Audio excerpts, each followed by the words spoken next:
Alhamdulillahirabbil alamin katen barokah dimokin nario pratondo cetha aditoro pangaosana halal bihalal wonten ing siang sonten menika sampun paripurna.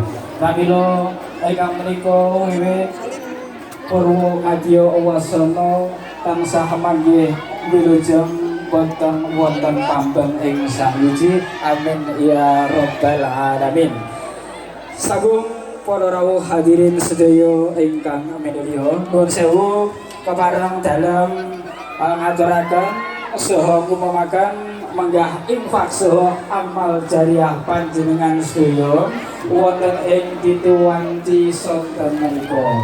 Bilih pendapatanipun menika ingkang dipun tampi para kadang panitia menika wonten jumlah harta mereka wonten utawi pikantuk kawan juta 626.600 rupiah.